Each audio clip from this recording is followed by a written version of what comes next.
بسم اللہ الرحمن الرحیم۔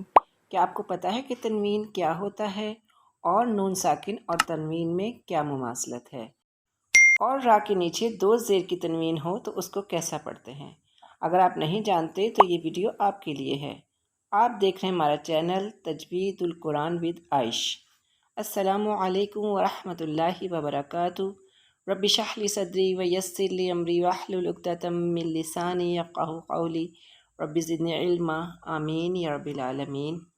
لاسٹ ویڈیو میں آپ نے دو زبر کی تنوین پڑھی کہ تنوین کی آواز بہت صاف، واضح اور بغیر لمبا کیے ادا کی جاتی ہے، اور تنوین کو جزم والے نون کی طرح ادا کیا جاتا ہے، یعنی تنوین اور نون ساکنہ دونوں کی ادائیگی برابر ہوتی ہے۔ اور اگر را کے نیچے دو زیر کی تنوین آ جائے تو اس کو باریک پڑھا جاتا ہے۔ بہت ہی سادہ سا قاعدہ ہے۔ آئیے اب ہم ذرا تھوڑا سی پریکٹس کر لیتے ہیں۔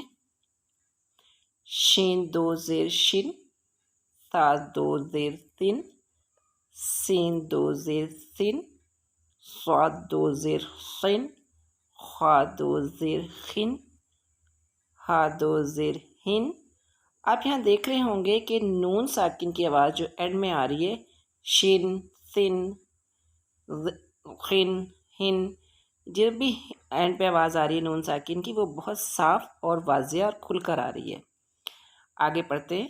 ہا دو زیر ہن، فا دو زیر فن، غین دو زیر غن، زا دو زیر زن، غاد دو زیر غن، یا دو زیر ین، واو دو زیر ون، زال دو زیر زن، غا دو زیر غن، لام دو زیر لن، نون دو زیر نن، عین دو زیر ان، میم دو زیر من، را دو زیر رن، تا دو زیر تن، کاف دو زیر کن، قاف دو زیر قن، طا دو زیر طن، جیم دو زیر جن، با دو زیر بن، دال دو زیر دن۔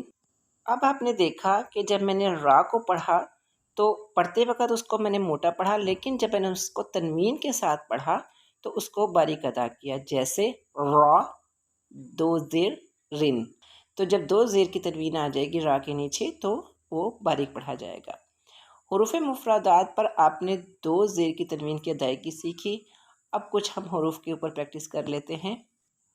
بِأَلْفٍ، بِغَافِلٍ، مسجد، ملک، صدق، لسبع، اربع، کنوز، طراز۔